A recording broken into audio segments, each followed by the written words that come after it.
Jangan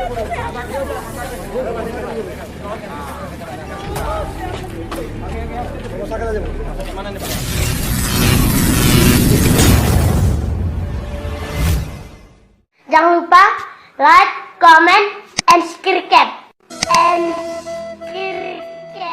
Gue jedotin lo! Fokus kasus kembali menjumpai Anda dengan sejumlah informasi lebih dalam seputar kasus-kasus yang terjadi di masyarakat.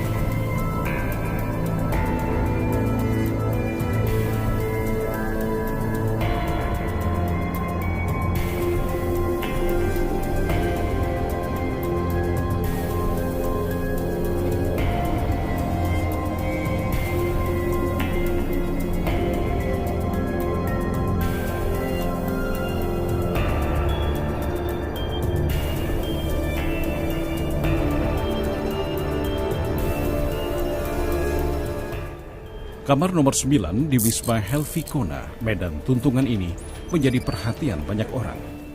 Seorang wanita ditemukan tewas di dalam kamar mandinya. Polisi mendapatkan laporan dari pengurus Wisma ini mengenai temuan mayat wanita berkulit putih itu.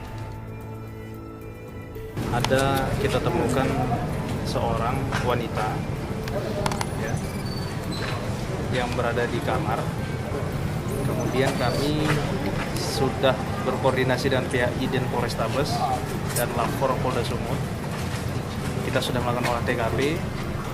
Jadi nanti kita masih menunggu hasil dari pihak Lapor dan unit IDEN. Dan termasuk hasil dari Rumah Sakit Bayangkara. Karena terhadap korban lagi saat ini akan diotopsi. Penemuan mayat itu berawal ketika pekerja Wisma akan memberitahukan bahwa waktu sewa kamar sudah habis. Namun setelah diketuk-ketuk, tidak ada jawaban dari dalam kamar. Sementara terdengar gemericik air mengalir di kamar mandi. Karena curiga, pintu kamar dibuka dengan kunci duplikat. Saat itu, kamar terlihat lengang. Namun ketika kamar mandi diperiksa, ditemukan sosok wanita tanpa mengenakan celana. Kepalanya tenggelam di dalam ember yang penuh berisi air. Polisi curiga lelaki yang datang bersama wanita itu terlibat dalam pembunuhan ini. Saya tahu ini menurut pemberitaan Tomboy, katanya ada mayat buang di kamar mandi. Iya, ayo kita tengok. Cuman nggak langsung ditengok, panggil Kepling dulu lah kan. Kepling baru ada pengawas, baru setelah itu dipanggil si Kepling lah. Lurah dan polisi.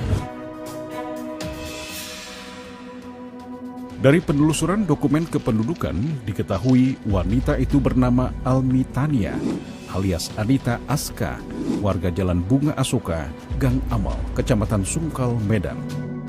Sementara hasil pemeriksaan di kamar dan sekitar Wisma ini didapatkan sejumlah petunjuk penting. Ya, memeriksa lah, baru setelah itu mereka lah yang mengerjakan semua tugasnya. Kami kan cuma nonton aja gitu, karena kan kami kan nggak tahu apa yang kami lakukan. Hanya polisi aja lah yang tahu.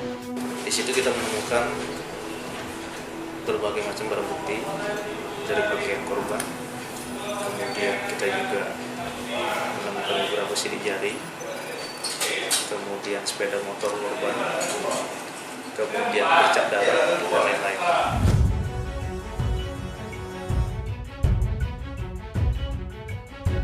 Polisi juga mendapatkan rekaman kamera pengawas milik Wisma tempat mayat ditemukan dan kamera pengawas di jalan yang berada di sekitar TKP. Setelah menganalisa hasil temuan itu, polisi mendapatkan titik terang untuk mengungkap kasus pembunuhan wanita itu. Petunjuk-petunjuk itu kita kumpulkan, kita simpulkan pelakunya adalah saudara Syuhadi, saudara Henry alias Henry Gondrong, dan kita kita cari tahu keberadaannya. Alhamdulillah pada Sabtu dini hari kita berhasil menangkap si pelaku. Dalam pemeriksaan, lelaki berinisial HN alias Hendri Gondrong mengaku tidak tahu korban secara pribadi. Kepada penyidik yang memeriksanya, tersangka menjelaskan hari itu ia berkencan dengan korban atas dasar suka sama suka. Namun usai berhubungan intim, wanita itu meminta sejumlah uang untuk membayar kredit sepeda motor korban. Motifnya ini bahwa si pelaku ini pernah memberikan janji terhadap si korban, janji berupa sanggup membayar cicilan sepeda motor korban. Namun faktanya pada saat ditagih janji itu, si pelaku tidak bisa memenuhi janjinya, sehingga si korban emosi menampar pelaku, sehingga terjadilah keributan antara kedua pihak yang mengakibatkan peristiwa pembunuhan yang terjadi. Tersangka yang kesal setelah ditampar oleh korban bangkit amarahnya hingga hilang kendali. HN menganiaya kekasih gelapnya itu hingga meregang nyawa. Dengan fakta-fakta yang kami temukan bahwa pelaku menghabisi korban dengan cara menganiaya korban, memukul wajah korban, kemudian mencekik korban, kemudian menjerat leher korban dengan tali pinggang korban sendiri. Dan itu juga didukung dengan hasil otopsi yang kita lakukan.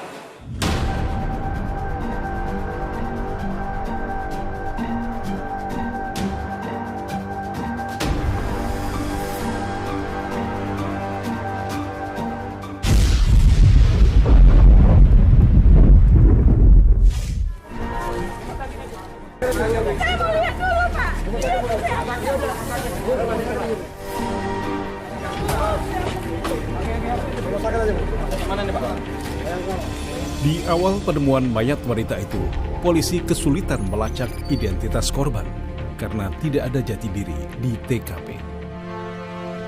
Dari pihak kepolisian datang ke rumah, mereka mencari alamat korban dengan berdasarkan surat servis kereta milik mereka, milik korban. Tapi karena namanya nama asli banyak nggak tahu gitu, jadi udah pakai tim saya cari gitu.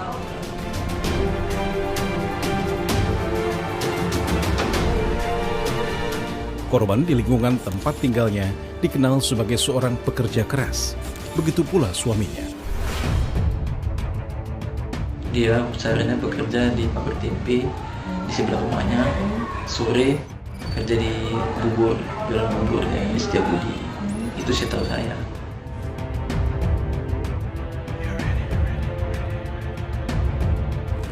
Korban menikah dengan seorang warga Gang Amal, Kecamatan Sunggal, Medan pada 15 tahun yang lalu. Kehidupan mereka terbilang harmonis. Pribadi mereka kan saya belum pernah melapor kemari lah, nggak pernah melapor sih, bahasa mereka pernah cekcok gitu, belum pernah melapor.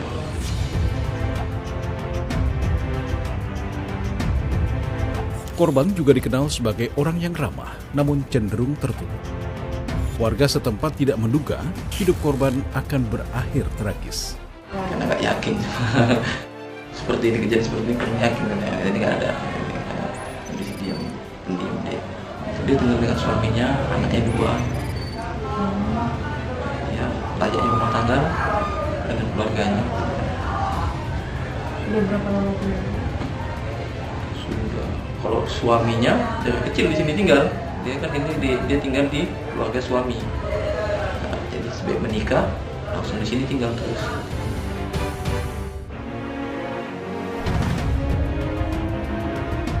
Warga di sekitar rumah korban tidak menduga kematian wanita itu berkait dengan hubungan gelapnya dengan seorang lelaki lain. Saksi-saksi juga pengakuan si pelaku sendiri. Mereka sudah berhubungan 4 tahun. Pelaku menjelaskan mereka hanya hubungan teman, mantan mesra, karena juga pernah melakukan hubungan badan antara kedua pihak. Saya kurang tahu kalau itu, karena tertutup, orangnya tertutup, pendiam. Jadi korban ini sudah memiliki suami dan sudah memiliki 2 orang anak. Namun berdasarkan keterangan dari si pelaku mengatakan pada saat dia ketemu sama korban menjelaskan bahwa dia sudah bercerai. Dia memiliki status janda. Karena itu, warga di sekitar rumah korban menjadi berang ketika akan dikonfirmasi mengenai pernyataan tersangka itu. Mereka menganggap hubungan gelap itu sebagai sebuah aib.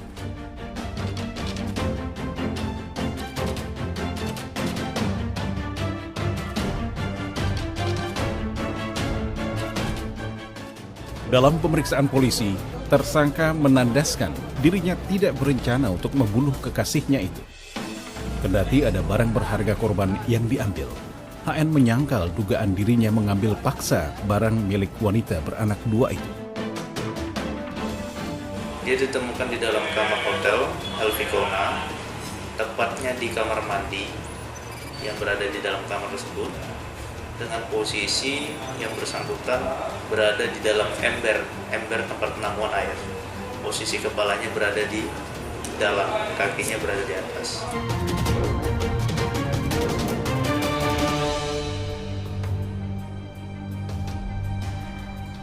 Berdasarkan fakta-fakta yang kami temukan, bahwa pelaku menghabisi korban dengan cara menganiaya korban, memukul wajah korban, kemudian mencekik korban, kemudian menjerat leher korban dengan tali pinggang, dan itu juga didukung dengan hasil otopsi yang kita lakukan.